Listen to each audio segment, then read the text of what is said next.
LMS settings and permission configuration.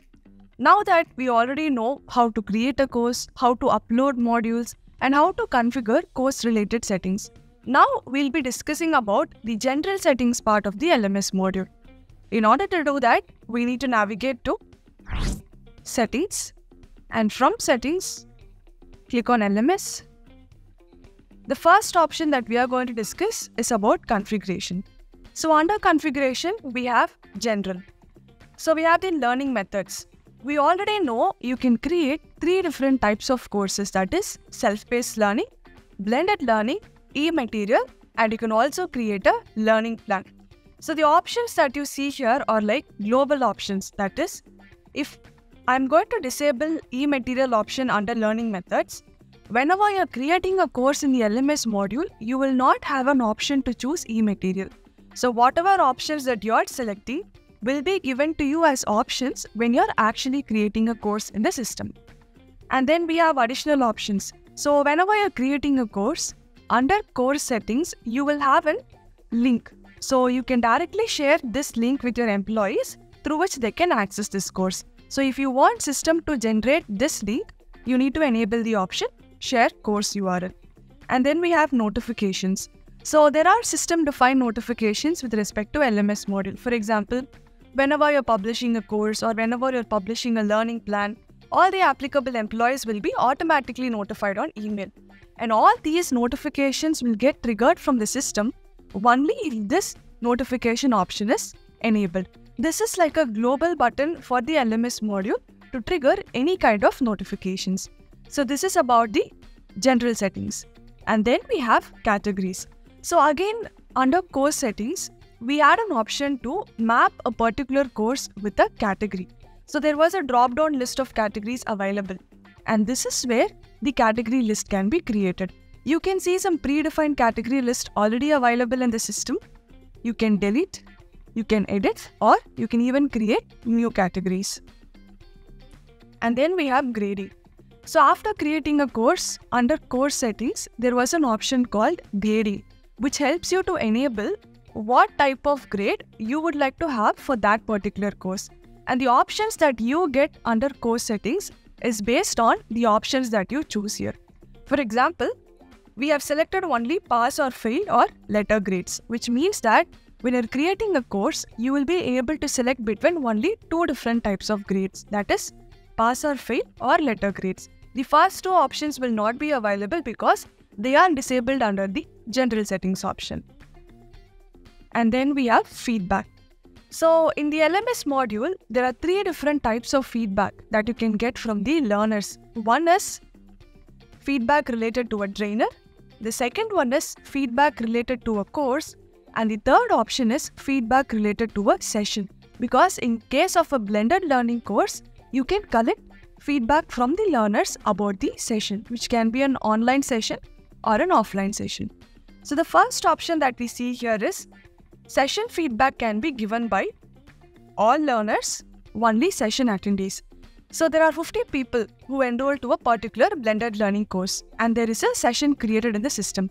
Out of 50 people, only 30 people have attended the session and remaining 20 were absent.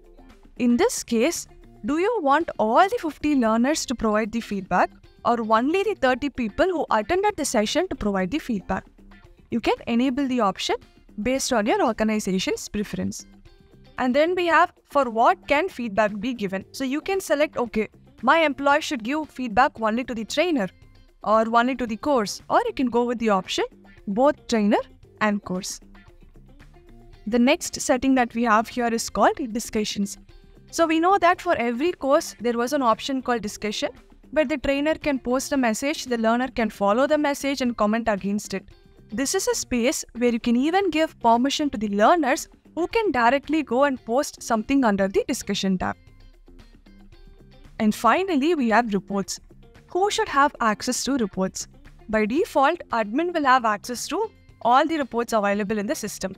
In addition to the admin, you can also give permission to the trainer so that the trainer will be able to access the reports for a particular course that they have been added as a trainer. So these are all the general settings that comes under the configuration part. Next, we'll move on to permissions. So we all know that an admin can create a course in the LMS module.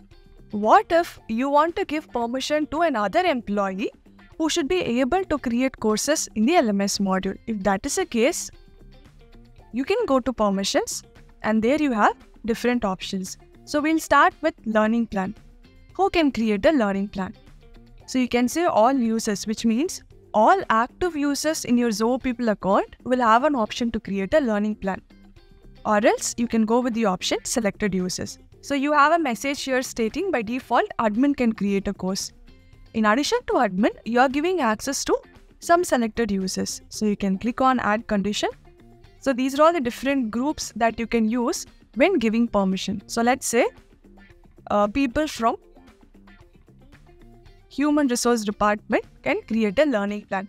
So apart from admin, all users in Human Resource Department will have an option to create a learning plan. And next, we have moderate. So what happens when you create a course? After creating it, you will have to publish the course. Only then employees will be able to enroll to it. So the first option is about who can add. The next option is about who can publish.